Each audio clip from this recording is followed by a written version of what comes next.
This is Northeast Michigan's best news source.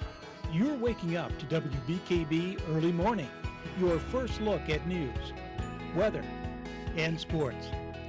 This is Early Morning. The Knights of Columbus and Alpena held an Oktoberfest in an effort to get music back in the area. Plus, children took turns on stage trying to awe judges in a costume contest. And in addition to hockey, a couple of different schools were represented as the Lakers invaded Northern Lights Arena. Good morning and thanks for joining us. I'm Ashley Reed, filling in for Kelsey Fabian. For a first look at the weather, let's check in with meteorologist Adam Claiborne. Good morning to you, Ashley. Not often do we see you here during the morning, and good morning to all of you out there in Northeast Michigan. Currently 45 degrees here in Alpena, mostly cloudy skies. West-southwest winds are at 7 miles per hour, so not starting off as cool as we started off last week. Satellite and radar showing some rain showers that are well off into Lake Huron, then also as you make your way just north of the UP, actually starting to make its way farther south into the UP right now. For us, we're just dealing with a few clouds.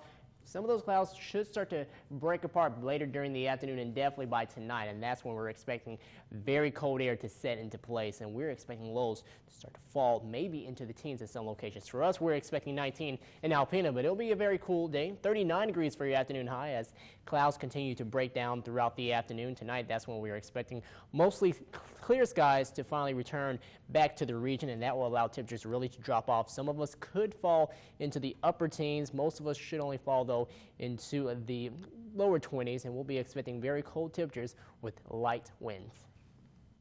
Thanks, Adam. In an effort to get music back in the area while raising money and having a good time, the Knights of Columbus and Alpena held a Sunrise Side Oktoberfest dinner and dance yesterday. $12 a person covered hours of music, dancing, drinks, and a pork loin dinner. This was a first-year attempt of the Sunrise Side Oktoberfest featuring the Norm Cease Band, and a successful day it was. Over 150 people from as far as Maple City came to join in the fun.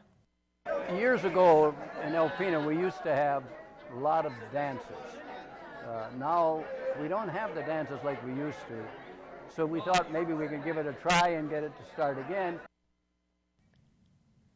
About a month ago, the Norm Cease Band and Knights of Columbus decided they were going to partner and try this event. The band just celebrated their 65th anniversary. They played lots of Polish and German music to go along with the Oktoberfest theme. It is Norm Cease's goal to keep the Thunder Bay German-American club legacy alive in Alpena. I like to see them get out there and happy and jump around and holler and hoot and holler, and we'll have a good time. All of the money raised from this event goes to the Knights of Columbus for their different charities. The organization donates about $25,000 a year to the community. The Posen Citizens Academic Council hosted its second annual Fall Festival yesterday at Posen schools. The money raiser of the day was what they like to call a cow pie. For $20, people could purchase a ticket with a number on it between 1 and 200. A grid was drawn in a fenced-off area with each number 1 through 200 painted in the different squares. Once let out of the trailer, whichever number square the cow decided to do his duty on was the winner. And that ticket holder won $1,000. All 200 tickets were sold, generating a profit of $3,000. All money raised from the cow pie and raffles will go toward new textbooks for Posen schools. We wanted to do a community events to bring everyone in. Posen supports our school so much, and we wanted to kind of give back to the community. And, you know, if you want to buy tickets, you can. If not, you can just come and enjoy the day with your family.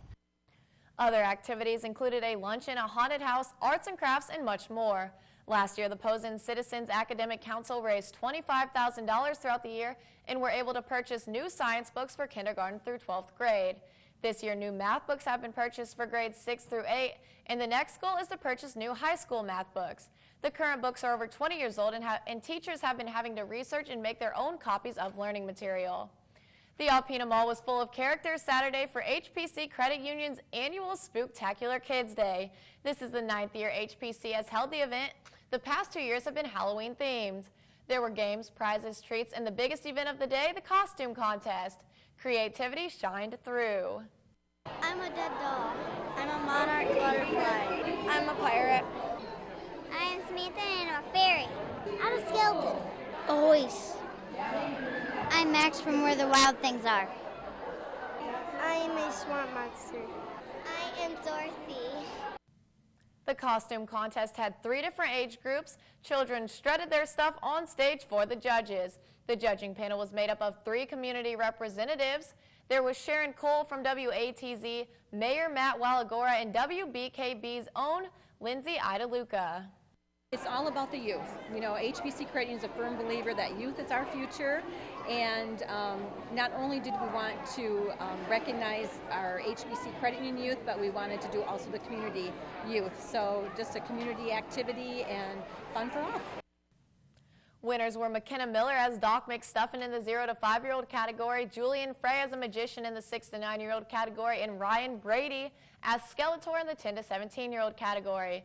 Krent said HPC is all about helping people, and that's exactly why the company held this free event.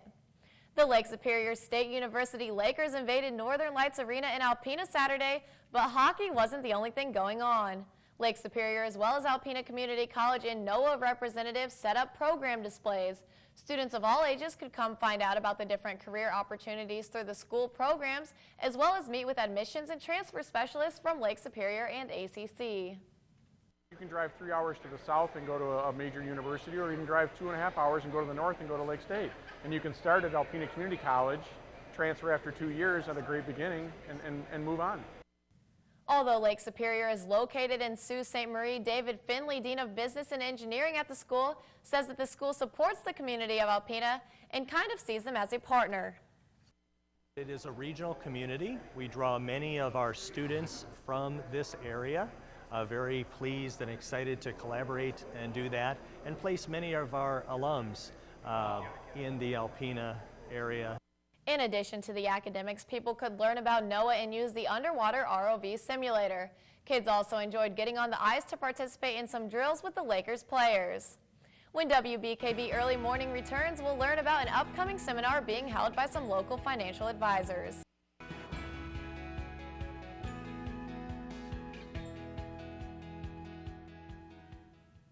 Welcome back. I'm Ashley Reed. Kelsey Fabian sat down with a local financial advisor to learn about the outlook and opportunities of our slowly improving economy.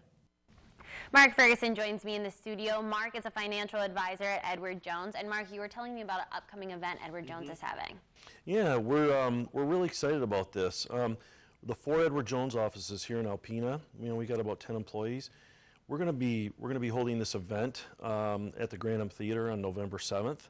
And we're going to start doing some educational kinds of things here in the community. So we're really excited about that, because there's just a lot of talk out there amongst investors, and we're all getting these kinds of questions. So we thought, well, we should be doing something. We have great resources at Edward Jones. People don't realize this, but Edward Jones is a huge multinational firm. We're a Fortune 500 company. We have 35,000 employees in 2 countries. We are a big firm. We lead the industry in money management. So we have so many resources. We all just got together and said, you know what, we need to bring these resources to Alpena. So we thought, well, let's do this in the form of an educational, purely educational, informative event here in Alpena. So yeah, we're really excited about it. And why do you think it is important to educate the people in the local community? Well, I think, we call it bringing Wall Street to Main Street. And Ted Jones, many years ago, 60, 70 years ago, his philosophy was that there are investors out in the rural areas just like there are in the big cities. And so Edward Jones built its company going out into small communities, knocking on doors and talking to the farmers and the regular kind of people that are in this country. There's lots of them. And so we think that people have a right to information out here in the country just like they do on Wall Street, and we have the ability to bring that. We have 410 offices just in Michigan. We've got 4 in Alpena, and we're going to continue growing in this community. So more and more people that are coming to us to manage their money, which is the majority of people in this area come to Edward Jones, they have questions. And so this is just a great community service that we can do to help educate them. And tell us a little bit about the seminar. What can people expect to learn if they attend? Great question. This first one that we're going to do is called Overcoming Obstacles. There's so much talk out there right now about deficits and debt, taxes. We think there's a bit of a bond bubble that's brewing out there. What are interest rates going to do? What about inflation? These are standard questions that we get all the time. And we're bringing in a really great guest speaker for this one, and I think his topic is My Brain Made Me Do It, because quite often when there's uncertainty in the markets, that's when people make financial decisions with their emotions instead of with their brains. And so we thought this is a great opportunity to get out and talk to people about some of the things that are going on in the economy and help give them perspective, and also just kind of give them some insight into, you know, this is how you might be thinking, and that might not be a good way to think, you know. And so if we can give people perspective, I think that's going to be helpful. And as far as the economy, what is it looking like right now? Great question. That's the $64,000 question. You know, the economy is resilient, but it's still sluggish. You know, Bernanke wants jobs to come back, you know, but then you got all this stuff that's going on with Congress and the shutdown. And I liken it to, you know, Bernanke's been running up a hill by keeping interest rates low to help stimulate the economy, and all of a sudden the government goes through this stuff, and it's like they stood at the top of the hill and put a fire hose in his face. So, you know, what's gone on here is probably going to cost GDP about 0.3% of the 1.75 that we're clipping away at. So, you know, the economy is steady, you know, but we hope to bring some perspective. You know, a lot of good news doesn't end up in the news. You know, it doesn't get playtime, I mean, because it doesn't sell. You know, so we want to bring perspective on things, just for example, like jobs. We've created 6.8 million jobs since the recession. We're 2 million jobs behind of the pre-recession levels. But what investors don't understand is that there are 50 million jobs that go out of this country and come back into this country every year. All we ever talk about is the difference. So if we can help bring perspective on those kinds of things, or on where we think interest rates are, you know, they're at a 30-year low. Bond prices are at a 30-year high. There's a bond bubble out there, and investors need to be aware of these investments that are normally very safe. That's their perspective on them, that those kinds of investments could sucker punch them in the next 2 years. So, you know, the economy is strong, it's resilient, it's steady, it's not growing fast enough. We think the Fed is going to keep their interest rate policy steady. We're actually pretty positive on where things are going here all the way into 2014. Most economists think things are going to remain pretty steady, so I think that's good for investors. But we'll talk a lot more about that when we get to our event. So the seminar is about outlook and opportunity. Exactly, and there are opportunities out there. All right, well, thank you so much, Mark. And if you would like to attend, the seminar is November 7th at 6:30 at ACC's Grantham Theater. Stay tuned because sports is next with Shannon McGrattan. She'll have highlights from the Lions-Cowboys game, and one NASCAR driver got his first win of the season. Find out who after the break.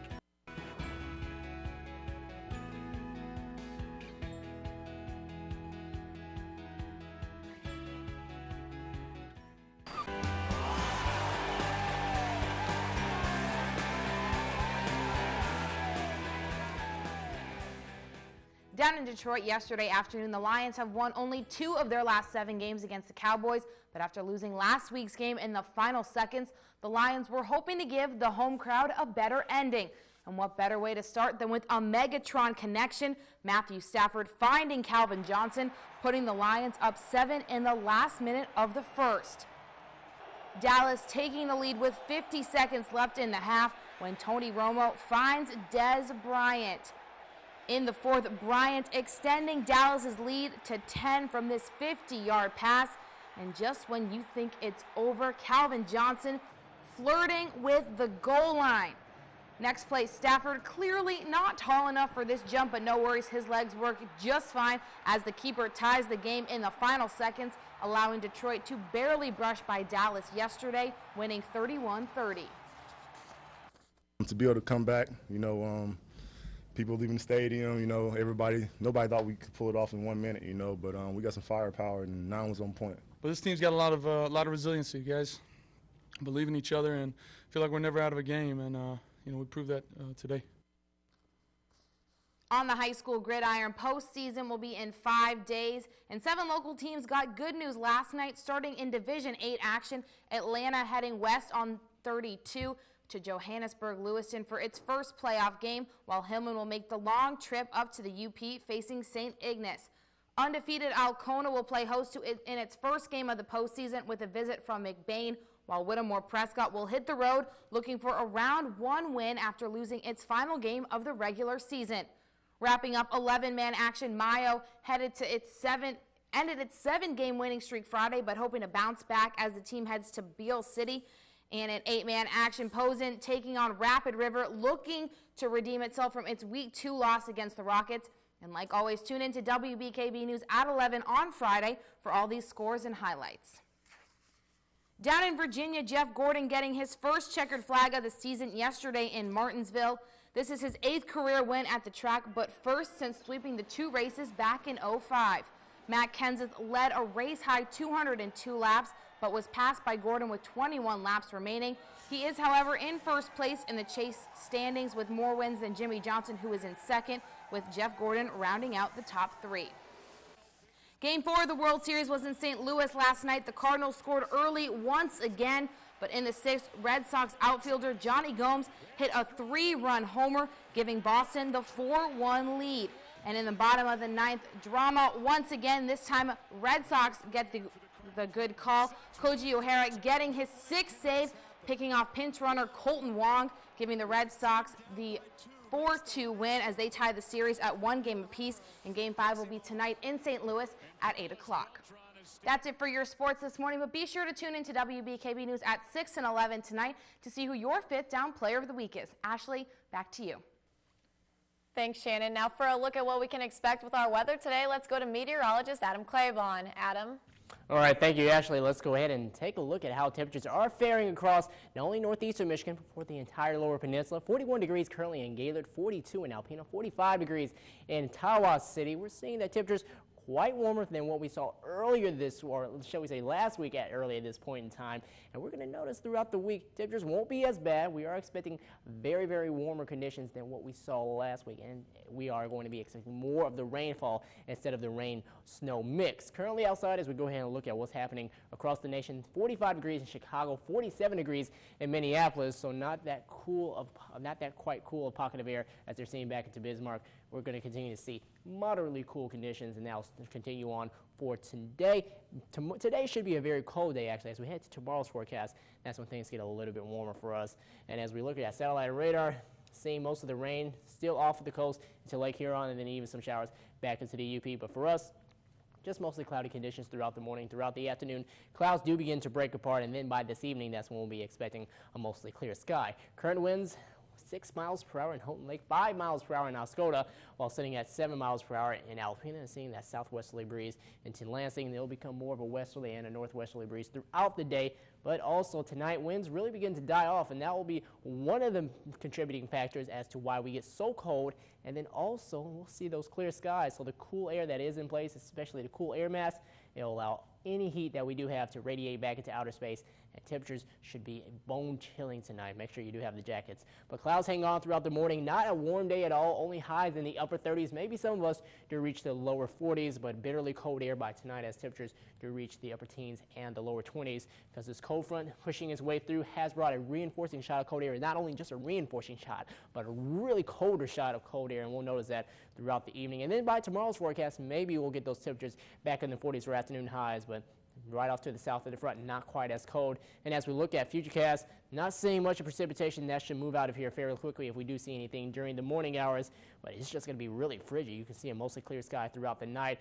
A few clouds try to sneak in by later Tuesday, and then even into our Wednesday's forecast, as we'll have our next system moving in from the southwest. Maybe even some snow back into the UP. But for our day planner, high of 39 degrees here in Alpena, 19 degrees for your overnight low. Frigidly cold night. The winds will be light, and our extended outlook shows temperatures getting back in the 50s by Thursday and even Friday. A lot of rain for our Thursday's forecast, but cool air does start to slip in by the weekend, and we could possibly start to see more of that rain-snow mix. Great, thank you, Adam. Coming up next on WBKB Early Morning, we'll have your Bloomberg Business Report. Good morning and welcome back. We're going to turn things over to Jane King, who has our business headlines in this morning's Bloomberg Business Report. Now let's take one last look at weather, Adam.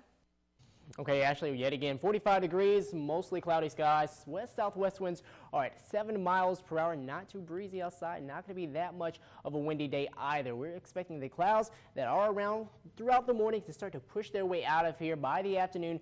fewer of the clouds, and by this evening into tonight's forecast, that's where we're expecting skies to be mostly clear, seeing a few rain showers as you make your way into the UP, starting to sag its way a little farther south into portions of Marquette, and then also as you go into Munising and Manistee. But for us here into the UP, or here into northeastern Michigan, we're expecting mostly clear skies by this evening and tonight. That is what is going to allow temperatures to really drop off, because we have cold air in place, but the warmer air that we do have, the slightly warmer air, is still being held in by the clouds. But by tonight, when the sun goes down, expect temperatures to plummet. Make sure you have your jackets and your coats, because this is going to be a very chilly one. 39 degrees for an afternoon high today, so not really getting that warm either, very below average. And then tonight, temperatures dropping off in the upper teens and the lower 20s.